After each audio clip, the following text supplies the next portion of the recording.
자, 그러면 계속 이어서 가죠. 자, 우리가 이제 취득의 형태에 대해서 지금 말씀드리고 있는데, 자, 사실상 취득했을 때는 당연히 취득세를 낸다. 문제는 취득하지 않았음에도 불구하고 취득세를 내는 경우가 있다. 그죠? 거기에 이제 간주취득이라고 했습니다. 자, 그 중에 요 증축하고 개수하고 지목 변경하고 차량 등의 종류 변경, 요 네 개는 공통점이 하나 있어요. 전부 다 언제 하는 행위냐?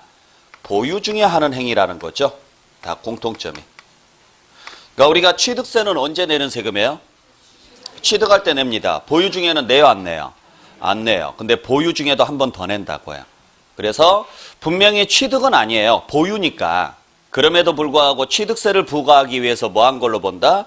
취득한 걸로 보겠습니다. 그러니까 세금 몇 번 내라는 이야기예요? 2번 내주세요라는 이야기인데, 자, 우리가 자산을 취득을 해서 쭉 가지고 있다가 언젠가는 이 자산을 팔 거예요. 그러면 취득세는 언제 내는 세금이에요?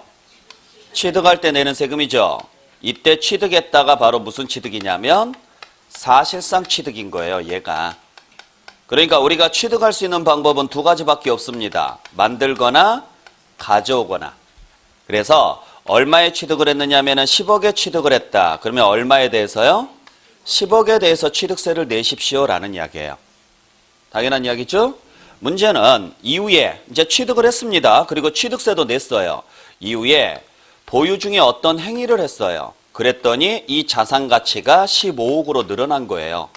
그렇다고 해서 취득세를 내느냐? 내요, 안 내요? 안 내야 정상이죠. 그죠? 왜냐면 이미 취득세를 냈어요, 안 냈어요? 냈으니까 또 취득세를 낼 이유가 전혀 없죠.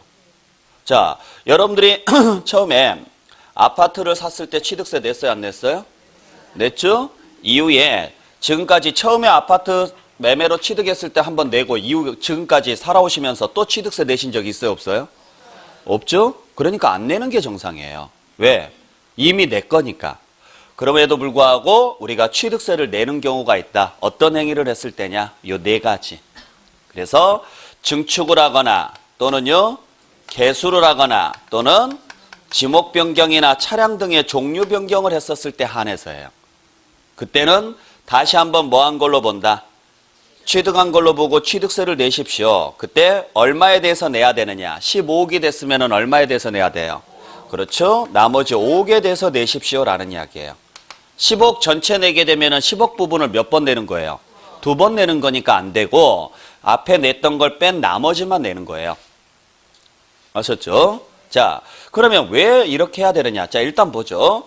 우리가 증축을 했다. 증축을 하려면 나한테 건물이 있어야 돼요, 없어야 돼요? 있었어야 증축이 돼요. 자, 리모델링을 하려면 나한테 건물이 있어야 돼요, 없어야 돼요? 있어야 할 수 있다고요. 지목을 바꾸려면 나한테 토지가 있었어야 할 수 있는 거라고요. 그러니까 전부 다 공통점이 언제 하는 거예요? 보유 중에 하는 건데 이러한 행위를 했을 때는 다시 한번 취득세를 내십시오. 자, 왜 그러느냐? 공식적인 이유는 뭐냐면 형평성의 문제예요. 물론 실질적인 내용은 뭐냐면 그냥 더 걷고 싶은 거예요. 더 징수를 하고 싶은데 건수가 없는 거죠. 그래서 그냥 막 만든 거예요. 만든 건데 그냥 막 만들어 놓으면 할 말이 없잖아요.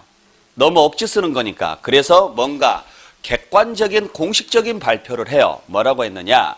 형평성의 문제입니다라고 합니다. 자, 무슨 이야기냐면 여러분들 우리가 취득을 하게 되면 무슨 등기를 하는 줄 아세요? 취득을 했을 때 등기를 하거든요. 무슨 등기 하는지 아세요? 소유권 등기를 해요. 소유권. 그래서 보전 등기를 하든지 아니면 이전 등기를 하든지. 그래서 원시 취득이면 무슨 등기를 하고 보전 등기를 하고 승계 취득이면 이전 등기를 하는데 둘 다 공통점은 다 소유권이라는 거예요. 그러니까 나한테 소유권이 넘어와야 내가 취득했다라고 할 수 있어요, 없어요? 그러면 소유권 등기가 아니면 취득이 아니에요. 아닌 거죠, 상식적으로. 그죠? 자, 그래서 문제가 되는 게 증축이죠. 여러분들 증축을 하면 무슨 등기 하는지 아세요? 변경 등기라는 걸 합니다. 그러니까 증축을 하면 소유자가 바뀌어요, 안 바뀌어요? 안 바뀌어요. 그러니까 법률상으로는 취득이 아닌 거예요. 법률상으로는. 그래서 취득세를 낸다 안 낸다? 안 냅니다. 자, 그러면 처음부터 5층짜리 건물을 취득한 사람은 소유권 등기가 5층이 다 되니까 취득세 내야죠. 처음에는 2층짜리를 사가지고 취득세 내고 이후에 3개 층을 더 증축을 했어요. 그러면 소유자가 바뀌었어요? 안 바뀌었어요?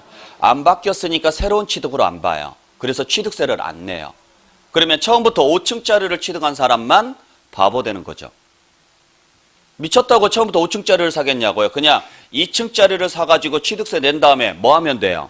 3개 층을 증축하면 취득세 안 내는데 이렇게 갈까 봐서 처음에는 2층짜리 산 사람이 취득세를 내고 나중에 거기에 3개 층을 증축을 해서 5층짜리를 만들었다. 비록 등기부등본상으로는 소유권 등기는 할 수 없을지언정 뭘로 보겠다? 취득으로 봐서 취득세를 내주세요라는 이야기예요. 아시겠죠? 마찬가지입니다. 자, 처음에 내가 아파트를 샀어요. 아파트를 매매로 샀으면 소유권 등기해야 하네요. 하죠? 그래서 취득세를 내야 된다고요. 이후에 확장 공사를 했어요. 발코니 확장을 했다든지 이런 공사. 그러면은 아파트 가격이 올라요, 안 올라요? 올라가죠. 그걸 개수라 그래요. 개수. 그래서 개수에 대한 개념은 나중에 여러분들이 공법 시간에 대수선을 배우셔야 돼요. 그 대수선이 바로 뭐냐면 개수의 일종이거든요. 아시겠죠? 그래서 리모델링을 했어요. 확장 공사를 했어요. 취득세 내요, 안 내요? 내셨어요? 안 냈죠? 안 냈을 거예요. 자, 문제는 뭐냐면 그거 취득세 내야 되는 행위예요. 내야 되는 행위인데 왜 안 내는지 아세요? 자, 그러면 반대로 살 때부터 확장이 됐어요. 그러니까 우리가 아파트 분양받을 때 확장을 선택을 하는 경우도 있고 그냥 아예 처음부터 확장해 주는 경우도 있죠. 만약에 확장을 선택을 하면 돈이 들어요, 안 들어요? 분양가가 올라가요, 안 올라가요? 올라가죠. 예를 들어서 5억에 분양을 한다. 근데 확장을 하면은 5억 2천만 원이다. 예를 들어서. 그러면 확장해서 5억 2천에 분양을 받았으면 취득세 얼마에 대해서 내야 돼요? 5억 2천에 대해서 내야 돼요. 그러니까 원래 확장 자체도 취득세를 내야 되는 거예요. 아시겠죠? 문제는 처음에 취득했을 때는 5억에 취득을 하고 나중에 취득세 내고 나서 나중에 가서 확장을 해요. 그래서 5억 2천이 됐어요. 근데 확장 자체가 등기부에 표시가 돼요, 안 돼요? 안 돼요. 그러니까 취득이 아니라고요. 그래서 옛날에는 취득세를 부과했다, 안 했다? 안 했는데 지금은 부과한다 이야기예요. 근데 실제로 실무에서는 부과를 해야 안 해요? 왜 안 할까요? 왜 신고를 안 해요? 세금 안 내려고 신고 안 해요? 혹시 세금 안 내려고 신고 안 했어요? 그렇죠. 몰랐으니까 안 하는 거예요. 몰랐으니까. 왜? 아무도 내 주변에서 낸 사람이 없어요. 그러니까 그냥 현실적으로는 실무상으로는요. 원래 안 내는 줄 알아요. 아셨죠? 그리고 이게 부과가 안 되는 이유가 뭐냐면 부과가 안 되는 이유가 해당 관할관청에서도 확인이 불가능해요. 문을 열고 들어가지 않는 이상은 확인할 수가 없어요. 그래서 확인도 불가능할 뿐만 아니라 사회적으로도 인식 자체가 확장했을 때 취득세 낸다라는 사실을 안 사람들이 거의 없다라는 거예요. 그죠? 그리고 옆집은 안 내는데 나만 내면 나만 미친놈인 거죠. 그래서 안 내는 거예요. 그러니까 이게 1000만 명 중에서 1명 정도는 걸려서 내요. 그러니까 그 사람만 재수가 없는 거예요. 진짜로. 네. 원래 세금 내는 사람은 좀 재수가 없는 거예요, 원래가. 그러니까 남은 안 내는데 나만 낸다. 그러면은 이게 이제 문제가 생기는 게 뭐냐. 내가 억울하니까 이제 옆집도 찔러요. 그래서 같이 걸려요. 이런 경우들이 문제가 많이 생기죠. 그래서 실질적으로는 이 행위를 했을 때 우리가 배울 때는 세금 낸다고 배우지만 실무적으로는 세금 낸 사람들 별로 없어요. 여러분들 증축의 가장 대표적인 케이스가 뭘까요? 옥탑방이에요, 옥탑방. 그죠? 그러니까 옥탑방을 짓게 되면은 증축한 거죠. 근데 그게 불법 증축이에요. 취득세 내요, 안 내요? 안 내요. 어차피 불법인지 본인이 아니까. 안 내요. 그리고 걸리면 내요, 걸리면. 그래서 걸리면 아, 나 이거 그냥 철거할래. 뭐 이런 식으로 이제 나오긴 하는데 철거해도 내야 돼요. 왜? 이미 취득했었으니까. 납세무가 성립이 됐어요, 안 됐어요? 됐으니까 세금은 내셔야 돼요. 원칙적으로 따지면. 근데 옥탑방을 만든 사람 중에서 낸 사람은 거의 없어요. 그 중에서 정말 재수없이 걸린 사람만 내요. 아시겠죠? 그래서 옥탑방 자체가 왜 세금을 내야 되느냐면 지붕이 있어요, 없어요? 지붕이 있으니까 이게 건축물에 걸리니까 그래요. 만약에 지붕이 없으면 건축물에 걸려요, 안 걸려요? 안 걸려요. 그래서 안 내요. 그래서 우리 대표적인 게 우리 지금 여기 위층에 있는 학원, 여기 남자 화장실, 옥상에. 처음에 위에 지붕 막았거든요. 지금 지붕이 있어요, 없어요? 남자분들 들어가 보셔서 아시겠지만. 없죠? 위에 지붕 없어요. 위에 이거 뚜껑 없다고요. 요게 있으면 건축물로 걸려요. 하늘에서 항공사진을 찍어버리니까 이게 건축물에 걸리거든요. 그러니까 여기 없어요, 위에. 뚜껑이 없어요. 옆에 칸막이는 있어요. 칸막이만 놔두면 건축물이 아니에요. 네, 그래서 비 올 때는 힘들어요. 비 올 때는. 네. 자, 그래서 왜 이게 추가로 과세가 되는지 대충 이해는 하시겠어요? 그러니까 형평성의 문제예요. 누구는 더 내고 누구는 덜 내고 이런 형평성의 문제가 생기기 때문에 자, 처음에 덜 낸 사람이 나중에 이런 행위를 통해서 자산 가치가 늘었다면 다시 한번 내주세요라는 이야기예요. 처음부터 이걸 해가지고 취득한 사람은 더 냈을 겁니다. 근데 처음부터 이걸 안 했던 사람은 적게 냈을 겁니다. 이후에 자산 가치가 늘었으면 혼자 이득 보는 겁니다. 그래서 안 되겠습니다. 여기에 대해서도 다시 한번 내주세요라고 돼 있는 게 공식적인 이유. 근데 실질적으로는 더 걷고 싶은 거예요, 그냥. 이해되셨죠? 자, 그러면 문제는 간주 취득을 통해서 세금을 뭐 하고 싶은 거예요? 더 걷고 싶은 거예요. 그러면 더 걷으려면 처음보다 자산 가치가 어때야 돼요? 늘어나야 돼요. 만약에 자산 가치가 줄어들면 어떤 현상이 발생해요? 자, 10억짜리가 나중에 증축 등을 통해 가지고 15억이 됐으면 얼마에 대해서 더 내면 돼요? 그런데 이게 8억이 되면요. 8억이 되면 자, 일단 10억 원에 취득했을 때 얼마에 대해서 냈어요? 10억에 대해서 냈죠? 그게 15억이 됐으면 얼마에 대해서 더 내면 돼요? 5억에 대해서. 근데 그게 10억짜리가 8억이 되면 아니, 더 냈으면 반대로 줄었으면요. 환급을 해줘야죠, 환급을. 아니, 이게 맞다고, 이게. 아니, 안 그래요? 이쪽에서 나를 한 대 쳤으면 나도 뭐 해야 돼요? 그래요, 한 대 때려야 돼요. 아니, 더 올랐을 때 걷었으면 반대로 떨어졌으면 뭐 해줘야 돼요? 환급을 해줘야 돼요. 아시겠죠? 자, 문제를 보죠. 그러면 증축을 하면 자산 가치가 늘어요, 줄어들어요? 줄어들 일은. 증축을 했더니 10억짜리가 8억으로 줄어들 일은 없죠. 거의 없는 게 아니라 없죠. 말이 안 되는 소리잖아요. 안 그래요? 아, 지금 머릿속으로 이제 고민을 해보고 있어요? 아, 증축을 했을 때 자산 가치가 줄어들 게 뭐가 있을까? 고민해봤자 없어요. 자, 리모델링을 하게 되면 자산 가치는 늘어납니까? 줄어듭니까? 줄어들 일은 없어요. 지목을 변경을 하면 자산 가치가 늘어날까요? 줄어들까요? 늘어나요, 안 늘어나요? 줄어들어요, 안 줄어들어요? 줄어들어요. 늘어날 수도 있고 줄어들 수도 있어요. 뭘로 바꾸느냐에 따라서. 그렇잖아요. 자, 전을, 즉 밭을 나대지로 바꿨어요. 지목 가치 늘어요, 안 늘어요? 보통은 늘어나죠.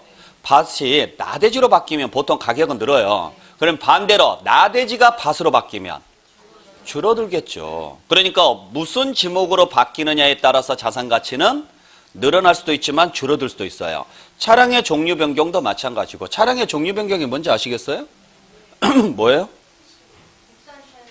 그러지 마세요. 나 그 말 나올까 봐서 지금 물어보는 거예요. 설마 뭐 소나타가 그랜저로 바뀐다 그런 거 아니에요. 그건 트랜스포머고.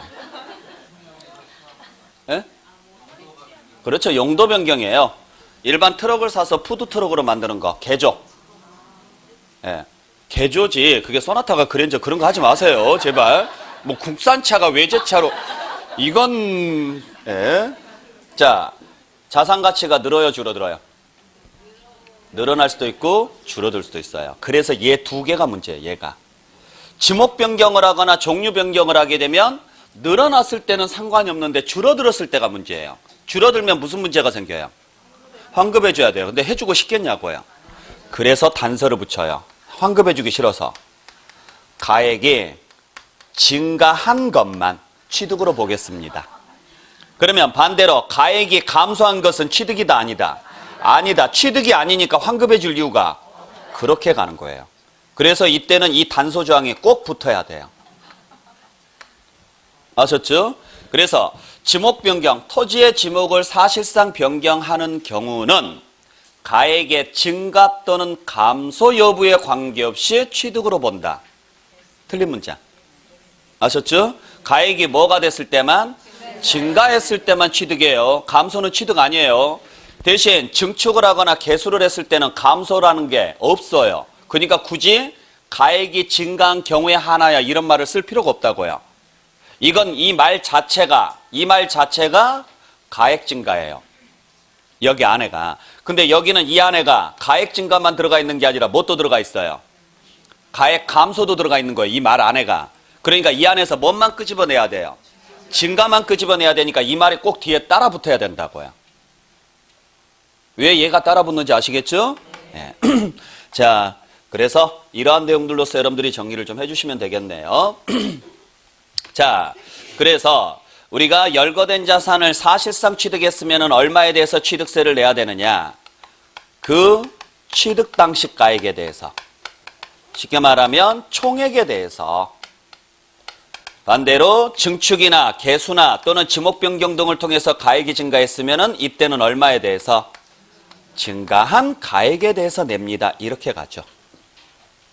그래서 취득세는 얼마에 대해서 취득세를 내야 되느냐? 취득가액에 대해서 내면 됩니다. 그 취득가액이라는 말이 뭐예요? 총액을 말하는 거죠. 10억에 취득했으면 얼마에 대해서? 10억에 대해서. 단 그게 증축이 됐다. 그때는 얼마에 대해서? 증가된 부분에 대해서. 당연한 이야기죠? 네, 그래서 여기까지 보시면 돼요. 과점주주는 몰라도 되니까 일단 놔두시고요. 이건 지금 몰라도 돼요. 자, 그래서 여기까지가 우리가 봐야 될 취득세입니다. 여러분들 교재 보시면은 397페이지에 나와 있죠?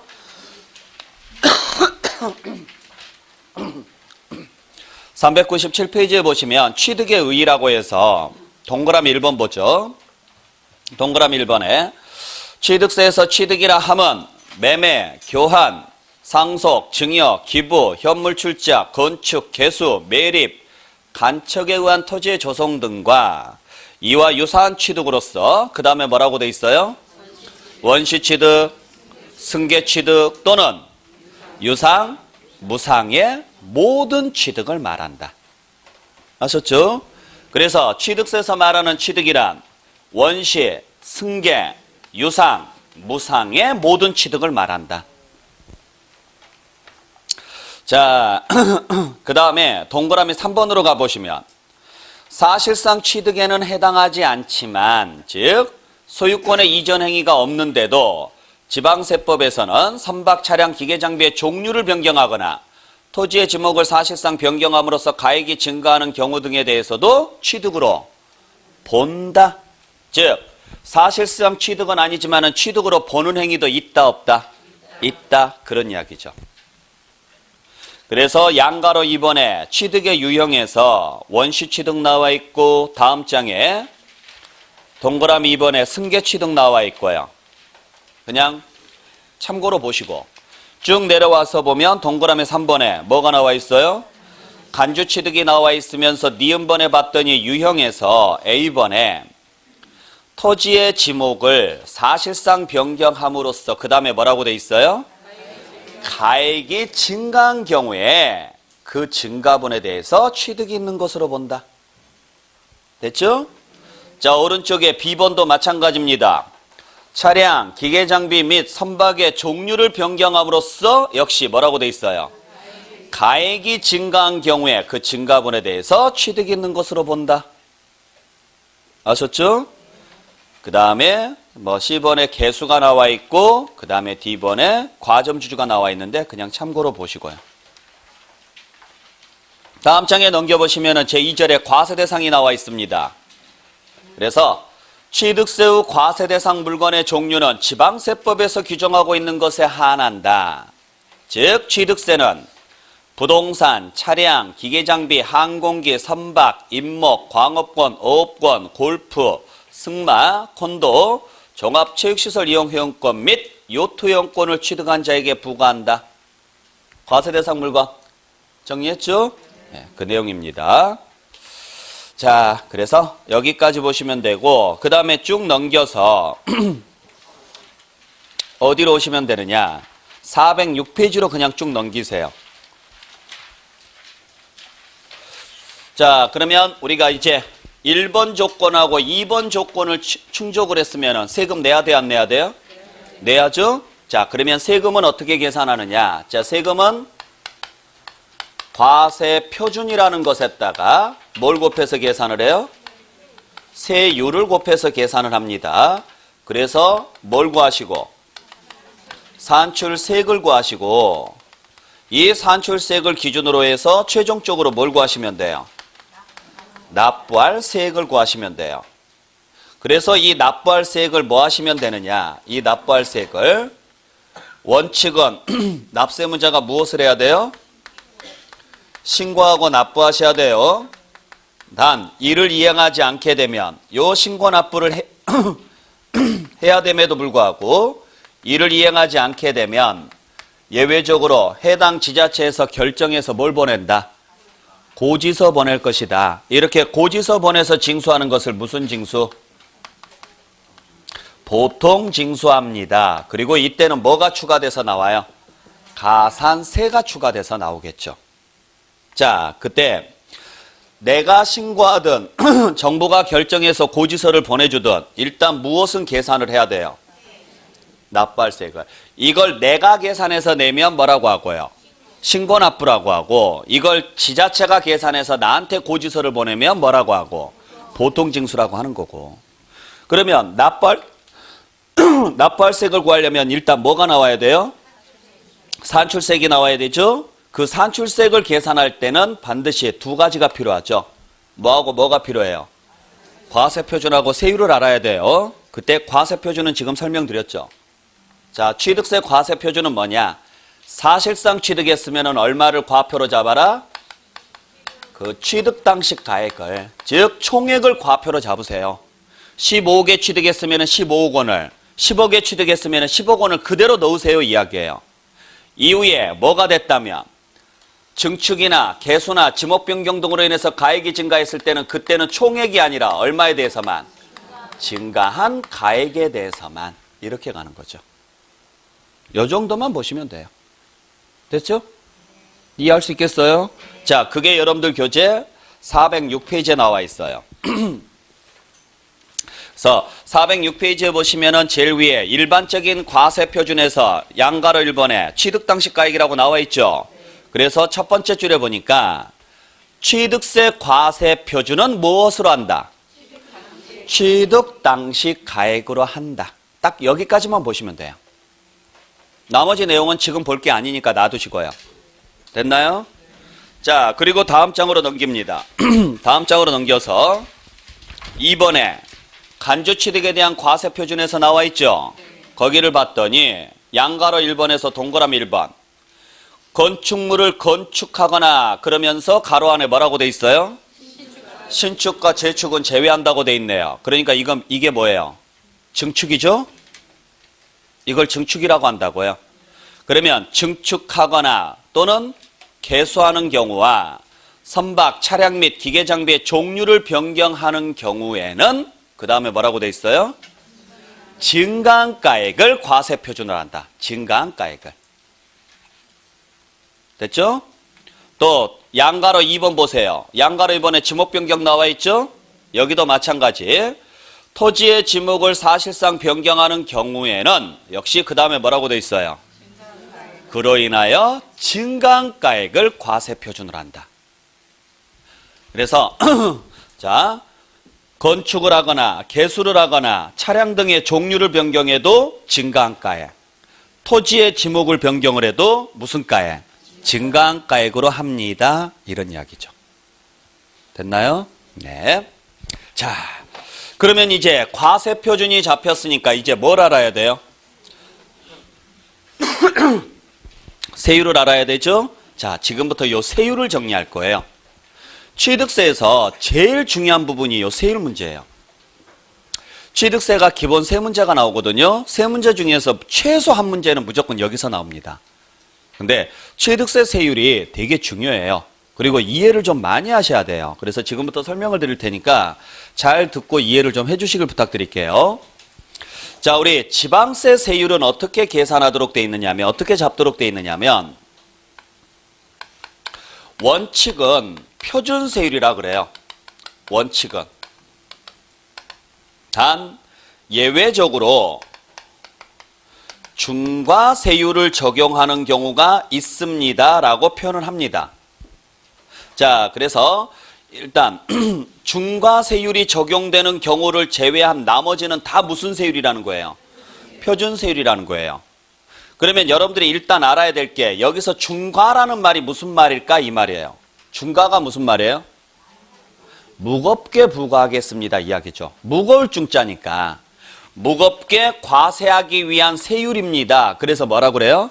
중과세율 이렇게 표현하죠. 그러니까 취득세는 세율이 주어져 있는데 그중에 일부가 뭐가 돼요? 중과가 돼요. 이걸 제외한 나머지는 다 무슨 세율인 거예요? 그냥 표준세율이에요. 그러니까 우리는 일단 얘가 뭔지부터 알아야죠. 자, 그러면 내가 어떤 물건을 취득했을 때, 어떤 취득을 했을 때 취득세가 비싸게 나올까? 두 가지가 있어요. 첫 번째가 과밀억제권역 내에서, 자, 과밀억제권역 내에서 공장이나 법인을 신증설했을 때요. 공장이나 법인을 신증설하게 되면 몇 배 중과세 하느냐면 3배 중과세를 해요. 3배. 그러니까 원래 내야 될 세금의 몇 배를 내야 돼요? 3배를 내야 돼요. 자, 이걸 한번 생각해 봤을 때, 자, 글자 그대로 가겠습니다. 과밀이 무슨 말이에요? 인구 밀도가 높은 지역. 그래서 뭐 하고 싶은 지역? 억제하고 싶은 지역이에요. 인구 밀도가 너무 높아서 억제하고 싶은 지역입니다. 어느 지역이에요? 서울이죠. 자, 그러면 서울이 인구가 많은 이유가 뭘까? 그렇죠? 일자리가 많아서 그래요. 일자리가. 살기 좋아서가 아니라 일자리가 많아서 그렇습니다. 그렇죠? 아무리 서울이, 자, 서울이 살기 좋아요? 살기 좋아요. 살기 좋은데 문제는 뭐냐면 아무리 살기가 좋아도 일자리가 없으면 안 살 거라는 거예요. 그러니까 서울이 처음부터 살기 좋았던 건 아니에요. 그리고 서울이 원래 인구가 지금 약 한 1000만 좀 넘죠? 처음부터 1000만이었었던 건 아니라고요. 옛날에는 오히려 지방의 인구가 더 많았었어요. 근데 서울이 인구가 많아진 이유가 뭐냐면 살기 좋아서가 아니라 일자리가 하나씩 하나씩 서울로 몰려요. 그러니까 사람들이 먹고 살려고 하니까 어떻게 돼요? 서울로 올 수밖에 없어요. 원래 처음에는 서울보다 인천이 더 많았습니다. 왜? 인천이 공단 지역이 있고 공장이 되게 많았거든요. 그러니까 지방에 있는 인구들이 다 어디로 빠져가요? 인천으로 올라갔어요. 인천으로 처음에 터전을 잡을 때. 근데 인천에 이제 공업 지역이 많다 보니까 일반 회사들이 전부 다 이쪽 서울로 들어왔죠. 그러면서 서울의 기업이 큰 기업부터 해서 적은 기업들이 하나씩 하나씩 계속 생기다 보니까 일자리가 늘어나요. 그러니까 지방에서는 아무리 있어봤자 별로 도움이 안 되니까 서울로 계속 올라옵니다. 그러면 사람이 늘어나니까 뭐가 늘어날까요? 세금이 늘어나요. 세금이 늘어나니까 기반시설들을 만드는데 편해요. 그래서 기반시설들을 만들다 보니까 살기 좋아지고, 살기 좋아지니까 또 사람이 들어오고, 또 세금이 많이 거치니까 또 만들고, 이러다 보니까 이게 계속 선순환이 이루어지는 거죠. 그러니까 각 지자체에서 제일 우선순위로 하는 게 뭐예요? 기업 유치예요. 왜 기업을 유치하려고 하는데요? 아니에요. 사람이 들어오니까 그래요. 사람이 들어와야 당연히 세금이 늘어나요. 그러니까 다른 건 다 들어와봤자 아무 의미가 없어요. 아파트 아무리 때려박아봤자 아무 의미가 없다고요. 중요한 것은 뭐가 들어와야 돼요? 일자리가 들어와야 돼요. 일자리가. 근데 그 일자리가 대부분이 어디에 몰려 있어요? 서울에 몰려 있다라는 거죠. 중요한 일자리는. 그죠? 그래서 지방에 인구가 없고 서울로 인구가 집중할 수밖에 없는 이유는요, 당연히 일자리 때문에 그래요. 그러니까 지금도 보시게 되면은 잘 아시겠지만, 뭐 수능 시험이라든지 공무원 시험 같은 경우 이런 거 봤을 때 전국적으로 수석이라든지 이런 사람들은 거의 대부분 지방에서 나옵니다. 서울에서 안 나와요. 이유는 간단해요. 지방은 필사적이에요. 지방은요. 그러니까 지방은 항상 딱 눈에 보여요. 먹고 살 게 없다라는 게 눈에 보여요. 그러니까 이거 아니면 나 먹고 살 게 없어. 공무원 아니면 할 게 없어. 이게 기본인 거예요. 그러니까 죽으라고 하는 거예요. 왜? 이거 아니면 갈 곳이 없거든요. 근데 나는 이 지역, 그냥 내가 살고 있는 이 지역이 너무 좋아. 이 지역이 너무 좋은데 굳이 타 지역으로 가서까지 굳이 살아야 될까? 두렵기도 하고 가기도 싫고 그러니까 죽어라고 공부해서 뭐예요? 공무원 합격해서 그 지역에서 일을 한다든지. 그게 안 되면 어쩔 수 없이 기업 시험 봐가지고요. 서울로 올라와야 돼요. 이런 문제점들이 되게 많죠.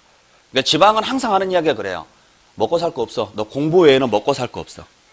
근데 수도권은 어떻습니까? 물론 공부를 열심히 해야 되겠지만 어디를 가더라도 조그만 정말 이름 없는 기업에 들어가더라도 아르바이트 자리라도 충분히 있어요. 언제든지 들어가서 일할 수 있는 공간은 되게 많다고요. 그죠? 물론 이제 정직원이냐 아니냐의 차이점은 좀 있겠지만 일할 수 있는 곳이 되게 많아요. 그래서 국어를 해도 서울에서 하는 게 훨씬 나아요. 해보니까 낫더라고요. 저도 성격이 좀 특이해서 왠지 좀 해보고 싶은 건 꼭 해봐야 돼요. 네. 그래서 지방에서 그 지하도에서 한번 해보았고, 진짜 다리 아파서 죽는 줄 알았어요. 그래서 이게 아침부터 앉아있으면 절대 안 돼요. 절대 나 같은 사람 못 앉아있겠더라고요. 왜냐면 중간에 벌떡 일어나서 걸어가면요. 정말 이상하게 쳐다보잖아요. 사람 없을 때 가야 되는데, 그러면 밤 늦게까지 있어야 돼요. 힘들어 죽겠어요. 그래서 저녁 늦게쯤 가서, 해봤다니까요. 네. 이게 안 해보고 말을 하는 거하고 해보고 말을 하는 거하고는 달라요. 느낌이. 근데 왠지 궁금했어요. 정말. 네. 궁금하면 꼭 해보는 성격이라서 제가 옛날에 처음에 세법 공부할 때 요 가산세가 이해가 안 되는 거예요. 그래서 도저히 안 되겠길래 세금을 한번 안 내고 버텨봤어요. 진짜 연락이 오더라고요. 그래서 찾아가서 그분한테 정중하게 이제 제가 이래 해서 한번 안 내봤습니다. 얼마 되지도 않는데 그때 세금 한 10만 원인가 나왔는데 가산세 물어봤자 얼마 되지도 않아요. 그래서 이렇게 이야기하고 했더니 정중하게 그 설명을 해주더라고요. 이렇게 해서 이렇게 나오는 겁니다. 대신 뭐 이번에는 그랬다 그러니까 날짜 조정해서 없는 걸로 해드릴게요. 그래서 그때 없는 걸로 해줬어요. 그러니까 그건 뭐 어차피 저는 가산세를 내더라도 부담은 없었어요. 어차피 본세가 10만 원이 좀 안 됐으니까 가산세 붙여봤자 200원인가 300원인가 안 붙어요. 근데 궁금하잖아요. 이분들이 실무에서 어떻게 처리하는지 너무 궁금한 거예요. 근데 가산금은 고지서에가 나와 있으니까 별로 궁금할 일은 없어요. 어차피 고지서 보면 되니까. 그래서 한번 해봤는데 그러고 나니까 알겠더라고요. 가산세가 이래서 이렇게 나오는구나. 물론 그 비율 자체가 잘못됐을 수도 있고 하지만 그 절차상의 문제는 전혀 하자가 없는 거예요. 완벽한 거예요. 가산세라는 게. 뭐 이상한 소리라고 앉아있네, 제가. 자, 어찌됐든지 간에. 자, 인구가 늘어났다. 자, 그게 뭐 때문에 그렇다? 일자리. 그래서 일자리를 또 만들겠대요. 그 지역에다가. 자, 일자리 만드는 것은 잘못이 아니에요? 아니죠. 일자리 만드는 것은 절대 잘못이 아니에요. 그러니까 여기까지는 정말 잘한 짓이에요. 문제는 그걸 이 지역에 했을 때가 문제라는 거예요. 이 지역에 하면 인구가 또 들어올 겁니다. 그러니까 이 지역에는 하지 마세요 이야기예요. 만약에 굳이 이 지역에다가 하겠다면 자, 공장 지으려면 뭐가 필요해요? 땅을 사야 되고 건물을 지어야 돼요. 그러면 땅을 샀을 때 취득세 내야죠. 또 건물 지었으니까 취득세 내야죠. 그거 원래 낼 세금의 3배 걷겠습니다 이야기예요. 법인도 마찬가지고요. 아시겠나요? 잘 기억을 해주시고. 자, 그래서 항상 이게 인구의 문제가 생기는 거거든요. 지역 간의 불균형의 문제가 생기는 거죠. 그러다 보니까 항상 중앙정부에서는 뭐 하려고 노력을 했었느냐면 지방으로 기업을 이전시키려고 노력을 많이 했어요. 그래서 거의 강제적으로 이전을 많이 시켰죠. 협박 비슷한 식으로 해서. 그러니까 현대공장이 어디로 내려갔느냐면 먼저 군산으로 내려갔죠. 군산으로. 현대는 군산으로 갔어요. 현대자동차 공장은. 그죠? 그 다음에 삼성이 천안으로 내려갔죠. SDS 그게 천안으로 내려가 있죠. 그래서 천안이 되게 핫한 지역이 됐죠. 천안 아산역 있는 그 주변 지역이 어마어마하게 발전을 했어요. 그리고 그쪽에서 조금 더 넘어가면 뭐 탕정이라는 지역이 있는데 그 지역에 가면은 삼성 아예 단지가 있어요.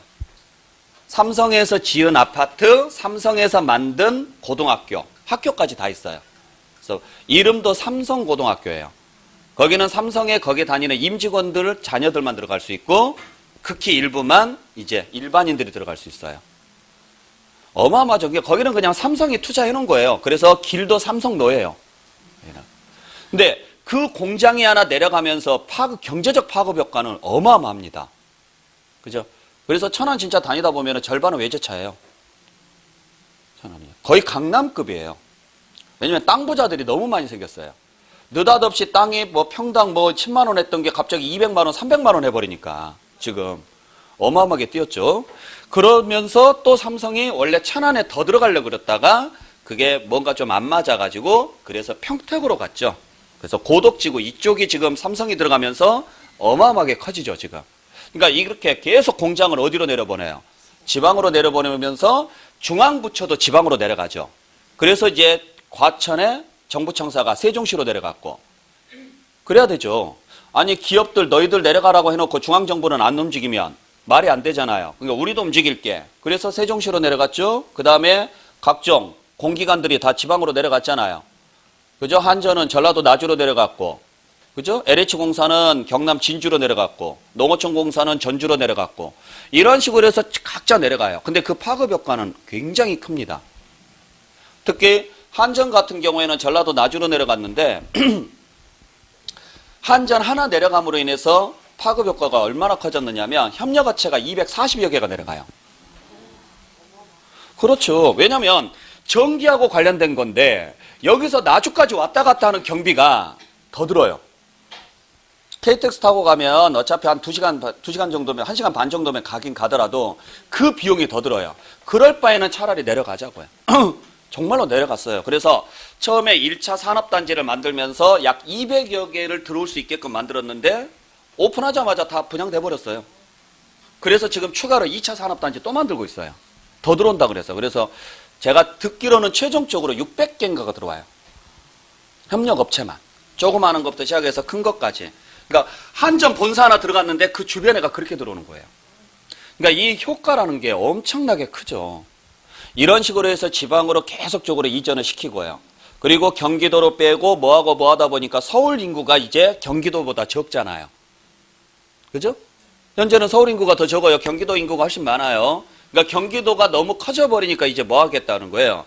나누겠다라는 거죠. 유일하게 우리나라에서 남도하고 북도로 안 나눠진 지역이 경기도하고 강원도 2개밖에 없잖아요. 근데 강원도는 안 나눠도 돼요. 어차피 다 북이니까.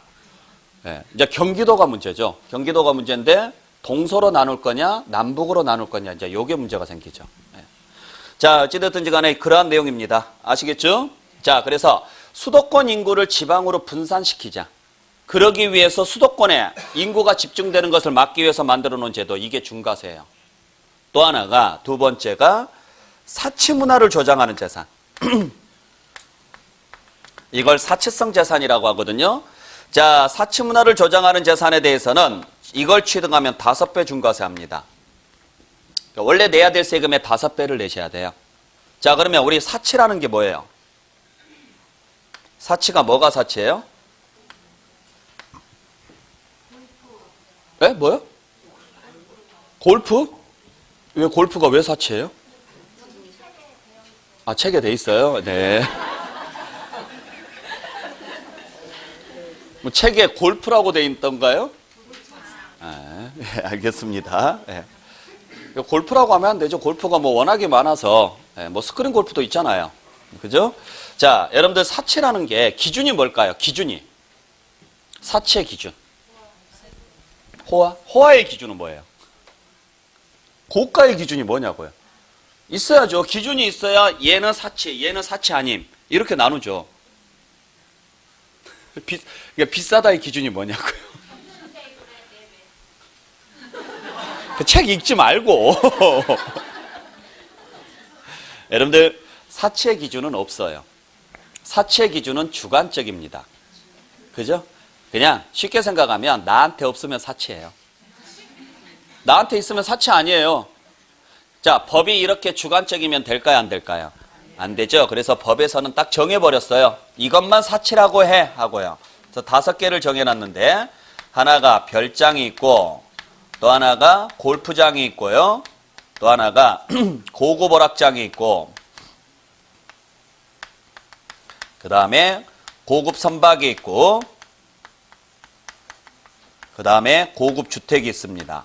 요 5개만 사치성 재산이야 하고 딱 정해버렸어요. 그러니까 여러분들이 그냥 외우셔야 돼요. 5개. 그래서 별장, 골프장, 고급 오락장, 고급 선박, 고급 주택이요. 여기에 없는 것은 그 어떠한 것이 나오더라도 사치성이다 아니다? 아닌 거예요. 그래서 앞자만 따서 외울게요. 별장하고 골프장하고 오락장하고 선박하고 주택하고요. 그래서 별골 오선주 하고 외우겠습니다. 아셨죠? 네. 오선주 앞에는 고급자를 꼭 써주셔야 돼요. 옛날에는 이걸 별골 고고고라고 외웠어요. 그래서 쓰리고라고 외웠는데 별골 쓰리고라고 외우니까 나중에 고가 뭐냐 그러니까 몰라요. 중요한 것은. 그래서 오선주라고 외우시기 바랍니다. 자, 그러면 여기에 없는 것은 사치성이다 아니다? 아니에요. 그래서 우리 가끔 나오는 문제가 고급 자동차예요. 그러니까 고급 자동차가 있어요, 없어요? 없어요. 근데 우리가 보더라도 예를 들어서 20억짜리 자동차다, 외제차다, 그러면 사치 아니에요? 사치처럼 느껴지는데 법에는 없다고요. 예를 들어서 내가 개인용 비행기를 하나 가지고 있어요. 사치 아니에요. 누가 보더라도 사치예요. 근데 여기에는 없다고요. 비행기가 없다고요. 그러니까 돈 있으시면 비행기 사시라고요. 중과세 안 당하니까. 배는 사지 마시고 배는 있어요. 사치성애가. 아셨어요? 물론 그게 고급 선박이었을 때 한해서인데 고급의 조건들이 있습니다. 그걸 외울 필요는 없어요. 그래서 일단 종류만 기억하게요. 자, 우리 사치성 재산에 5개 뭐가 있다? 별골오선주. 5개니까 몇 배 중과세 한다? 5배 중과세 한다라고만 알고 계시면 돼요. 됐죠? 자, 그래서 요 2가지 형태만 중과세가 되고 이 형태가 아닌 나머지는요. 전부 다 무슨 세율을 적용한다? 표준세율을 적용을 하는데 표준세율이라는 것은 뭘 이야기하느냐면 50% 범위 내에서 가감 조정이 가능한 세율을 우리는 표준세율이라고 그래요. 50% 범위 내에서. 자, 그래서 요 표준세율이라는 말은 어디에서 쓰는 표현이냐면 지방세에서만 쓰는 표현이에요. 지방세에서만. 자, 지방세 세율은 누가 정할까요? 지방세 세율은 누가 정해요? 지방자치단체가 정한다. 그러면 틀려요. 지자체가 정하면 문제가 커져요. 어떤 문제가 생길 것 같아요? 지역마다 세율이 달라져. 그러면 어떤 문제가 생겨요? 형평성 문제는 중요한 게 아니에요. 그게. 지역마다 세율이 달라요. 이사 가죠. 그러면 인구가 없는 지역이 생기겠죠. 그러면 그 지역은 인구를 끌어들이기 위해서 어떻게 할까요? 그래서 결국에는 세금 덤핑 경쟁이 생겨요. 결국에는 끝까지 가면은 어떻게 돼요? 없어요. 세금이 없는 것이 돼요. 자, 지자체인데 세금이 없으면 운영비가 없으니까 유지가 안 되죠? 야, 이래서는 안 되겠다. 쓸데없는 경쟁하지 마. 그래서 법으로 줘요. 만들어버려요. 아예. 지방세 세율도. 그러니까 국회에서 정한다고요. 자, 그런데 문제는 이걸 법으로 만들다 보니까 국회에서 만들다 보니까 문제가 하나 있어요. 각 지역의 특징을 전혀 고려하지 않고 있다라는 거예요.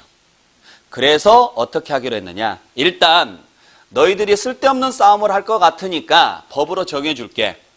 그래서 우리가 신축을 하게 되면 2.8%를 적용을 해야 하고 이렇게 딱 정해줬다고요.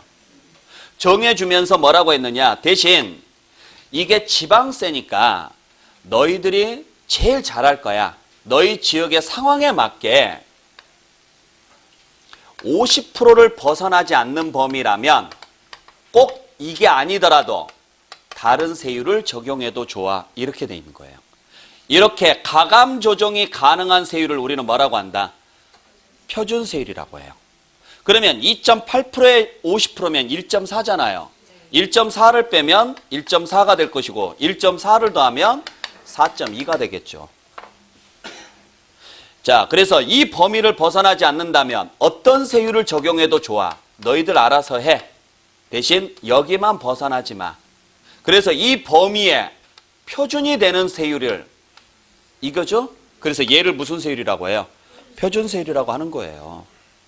자, 그래서 가장 대표적으로 우리가 생각해 본다 그러면은 이번에 포항에서 지진 난 경우, 자, 포항에서 지진이 났으니까 건물들이 무너져 있는 거 있잖아요. 그러면은 그분들은 건물을 다시 지어야 돼, 안 지어야 돼요? 지었더니 2.8% 내래요. 그러면 돼요, 안 돼요? 법에서는 2.8%라고 되어 있거든요. 근데 이분들이 지금 자연재해를 받았잖아요. 그러면 면제를 해주는 게 맞아요. 근데 만약에 면제를 못 해준다면 지자체에서 뭐 할 수 있어야 돼요? 이분들은 지금 자연재해 때문에 다시 지은 거니까 세금을 많이 거둘 수 없습니다. 그래, 니들 알아서 해. 범위 줬잖아. 2.8% 안 해도 더 좋아. 그러면 포항시에서 뭐 하면 돼요? 이번에 자연재해를 받으신 분들에 한해서는 1.5%를 적용하겠습니다. 이렇게 해도 된다고요. 여기만 벗어나지 않는다면. 그렇게 재량권이 주어져 있는 세율을 우리는 무슨 세율이라고 그래요? 표준세율이라고 하는 거예요. 이게 지방세니까 가능한 이야기지 국세면은 굳이 그럴 이유가 없죠. 왜? 국세는 국가 전체를 하나 놓고 판단하니까. 아셨어요? 그래서 지방세는 전부 다 주어진 세율이 다 무슨 세율이다? 표준세율이에요. 단 중과세가 되는 경우가 예외적으로 일부 있다라는 것뿐이에요. 그러니까 중과세가 되는 경우를 제외한 나머지는 세율이 주어졌을 건데 그 세율은 그대로 적용해도 좋지만 지자체의 재량에 의해서 몇 프로 범위 내에서 50% 범위 내에서 가감 조정할 수 있다라는 거예요. 저도 마찬가지죠. 우리 수업 시간이 주어져 있어요, 안 주어져 있어요? 근데 이 수업 시간을 꼭 지켜야 돼요? 지켜야죠. 지켜야 되는데 상황에 따라서는 한 30분 정도 일찍 끝내도 돼요, 안 돼요?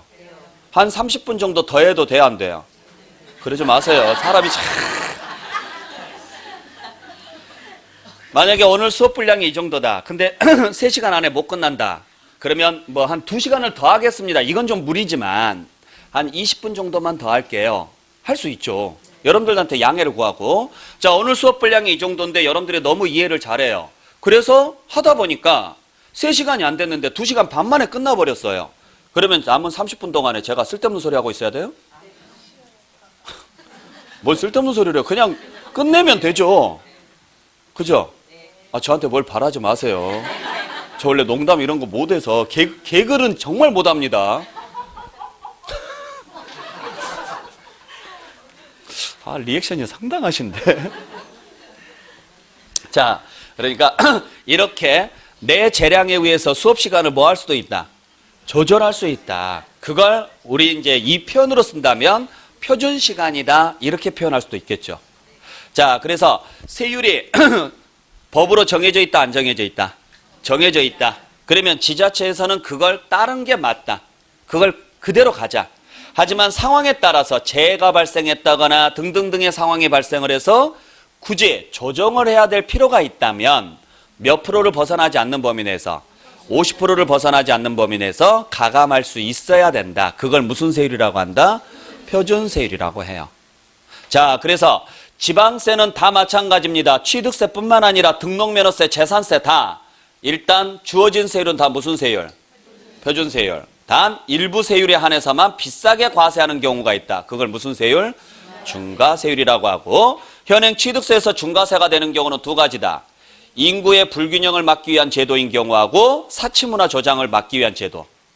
그래서 인구의 불균형을 해소하기 위해서 과밀억제권역 내 인구가 더 들어오는 걸 막으려는 제도. 공장이나 법인을 새로 짓게 되면 몇 배? 3배. 그 다음에 사치문화인, 사치성 재산인 별도로 손주를 취득하게 되면 5배 중과세 하겠습니다. 그 외의 나머지는 다 표준세율입니다. 됐죠? 자, 문제는 이제 여기서 끝나면 단순한데 취득세는 여기에 2개가 더 들어가요. 이제 요게 문제예요. 하나는 표준세율에서 중과 기준세율을 빼는 경우가 있어요. 그리고 또 하나가 특례로서 중과 기준세율을 적용하는 경우가 있습니다. 이걸 이제부터 구분해낼 줄 알아야 돼요. 내가 그런 게 아니에요. 자, 그래서 여러분들이 이제 정확히 구분하셔야 될 게 표준세율을 적용하는 경우와 기준세율을 적용하는 경우 이걸 나눠야 돼요. 그리고 참고로 이건 제가 중과자를 빼고 설명할 거예요. 중과자를 빼고. 왜 그러느냐면 여기가 중과자가 있어서 그래요. 근데 여기서 중과는 어떤 느낌이 들어요? 무거운 느낌 들죠? 여기서 중과도 무거운 느낌이 들죠? 근데 얘는 오히려 가벼워요. 저도 이해를 못 하겠어요. 왜 법을 이딴 식으로 만들어놨는지는 모르겠는데 얘하고 구분하기 위해서 여기는 그냥 무슨 세율이라고만 할게요. 기준세율. 여기는 정상적으로 중과세율이라고 할게요. 아셨죠? 그래서 여러분들이 취득세에서 알아야 될 세율이 3개예요. 표준세율과 기준세율과 중과세율이에요. 이걸 알아야 여러분들이 취득세를 거의 절반 이상 이해하는 거예요. 그래서 이 부분을 정리를 할 거니까 그렇게 알고 자 잠시 쉬었다 가도록 하겠습니다. 쉬었다 갑니다.